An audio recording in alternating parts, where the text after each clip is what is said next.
Asagao Academy, Normal Boots Club. I don't know who that one is.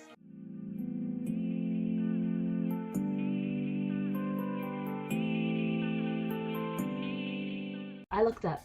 John was standing just in front of my desk, eyes glittering. Oh, I need you in my play, please, Hana. Oh, yes! And we did some origami. I think that was in the last one. We did some origami and John touched our hair. John grabbed my shoulders, his arms shaking so much I felt like I was vibrating.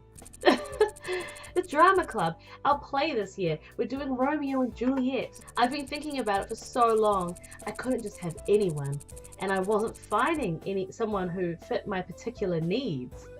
But then you come along. I've been watching you. I'm sure you can do it. Wow, John. Please, Hana, I need you. Only you. Did he want me to be Juliet? At least come see what I've been working on. Please, Hana. Oh, okay. I'll come and see, I guess. Yeah! Oh, Hana, thank you so much. You're darling. Darling. Awesome.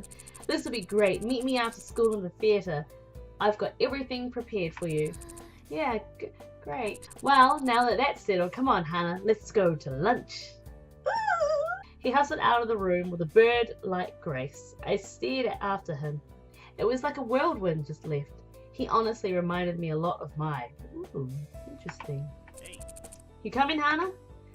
He poked his head around the corner. Yeah, he might have been spending too much time with that bird. Man, that test today was brutal. I totally bombed it. I failed miserably. PBG held up his paper. There was a big red F at the top. John winced and slowly raised his own failed exam. The two laughed and high-fived. This is making me so sad. It's not a big deal. I'll just retake it later. I had way better things to do than study. I never thought I'd pass. Gerard and I did wonderfully. Most of our homeroom did. Maybe your teacher teaches differently. Oh, is this Miss Shizuka? Yeah, of course. She just talks about guys. I got an 89. So it's not Miss Shizuka. These two are just massive idiots. I nodded. What? I didn't feel like admitting to my 93, not after seeing how badly John and PBG did. Wow, that's awesome, Shane. It's like your mind is just made for facts.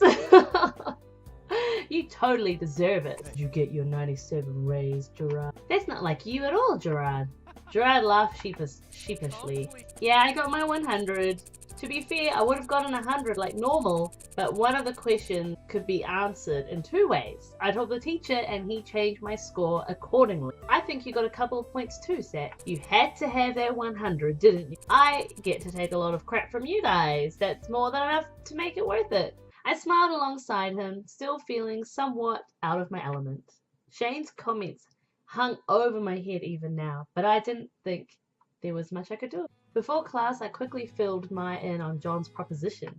I'm kind of worried about it. What? Are you kidding, Hana? He wants you to be Juliet. It'd be so lol if he just wants me to be like a tree or something. And he'll be Romeo. Oh, that's so romantic. He's totally hitting on you. I don't know, Mai. I'm really not an actress. I'm bad at the limelight. There's no way he wouldn't have noticed that. And I doubt he's hitting on me either. Hana, get a grip on yourself. You're one of the nicest people I've ever met. Any guy would be lucky to have you. That's why you're my best friend. I mean, why else would he make such a big deal out of it? He did seem upset. You might have a point. John is Romeo and me is Juliet.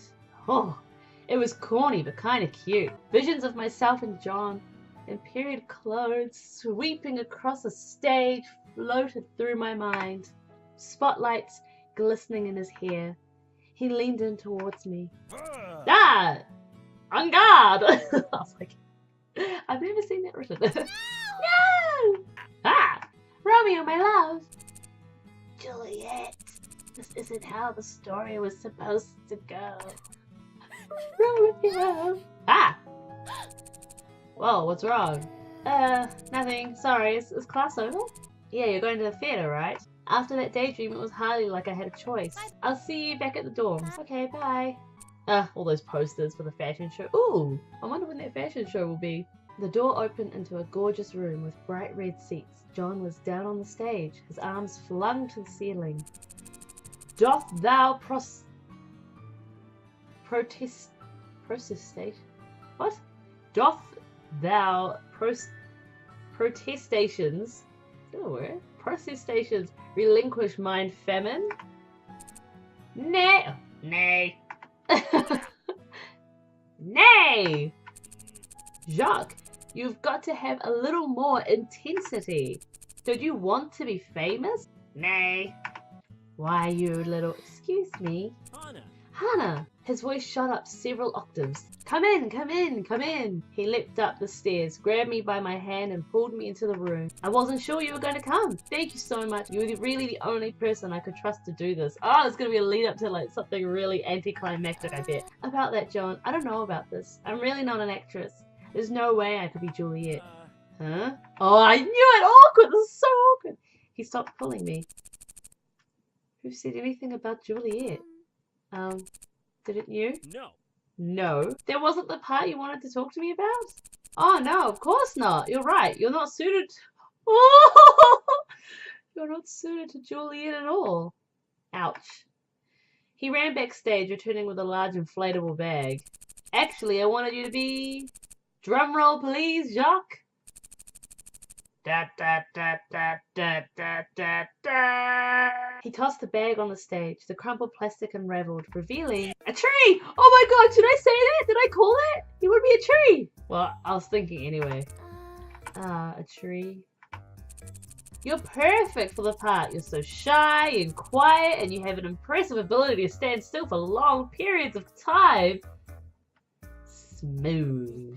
The other day in class, you stared into space for almost 20 minutes straight.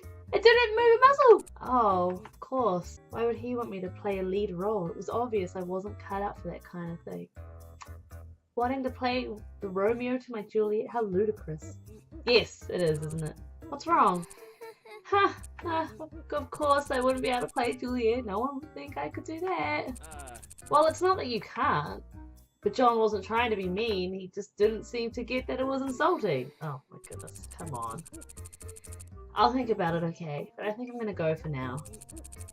If you say so, be sure to give me your answer soon. I'm so ready for this. It's going to be the best play yet, especially with Jacques as our Juliet. Huh. I love you. Goodbye, John. How awful was that? I shut the door to the dorm room, wanting nothing more than to collapse onto my bed. Hey, Hana. Maya was lying on her bunk, upside down, her red hair spilling over the sides. Something glinted in her hands. What are you doing? I'm cutting out little blossoms, see? She held a pink cherry blossom to the ceiling. It's so your senpai will notice you. What are you even talking about? You know, a senpai always notices the girl when she's outside, surrounded by a shower of cherry blossom petals. Ooh, the wind blowing in her hair? Okay. A flash of anger ripped through me.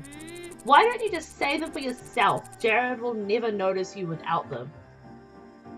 Rude! Rude!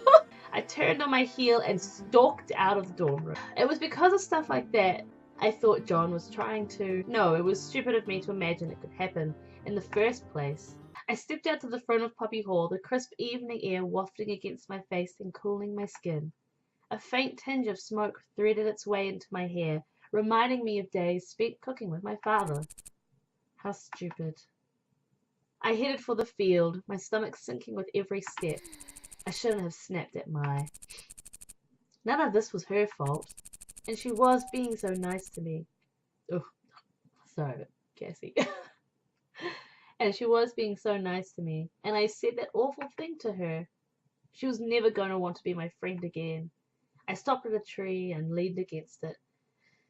The sun was rapidly setting, the night air growing colder and colder. Although I was shivering, I didn't want to go back inside. There was no way I could face Mai after what happened. What a terrible person I was. I sat down and hugged my knees, pressing my head into my arms. I stayed that way for a long time, trying not to pay attention to what was going through my head. The wind picked up, roaring past me and whipping my hair against my skin. It was so loud I didn't hear the footsteps until they were right next to me. I looked up. Mai, I'm so sorry. I shouldn't have snapped at you. I was just upset because I thought John wanted me to be Juliet, but it turns out he wants me to be a tree. I shouldn't have cared so much about it. I'm really just an awful person. Mai let out... Mai let out a peal of laughter. That John, he doesn't mean anything by it. But that is something he would do. He's nice, but he can be a little clueless sometimes. I'll win him yet. She sat next to me and wrapped an arm around my shoulders. Together we huddled against the rough bark of the oak tree, somewhat sheltered from the wind. You remember what Shane said about my hair? Oh, that's right. You can't trust people with pink hair. And then I realized that her hair's not dyed. Apparently it's naturally pink, which is weird. Mai's arm tightened around me. I've been on edge ever since. I don't know how to face them, even when they're being nice. I'm so afraid they hate me. I'm sorry. I'm such a coward. Well, it's okay.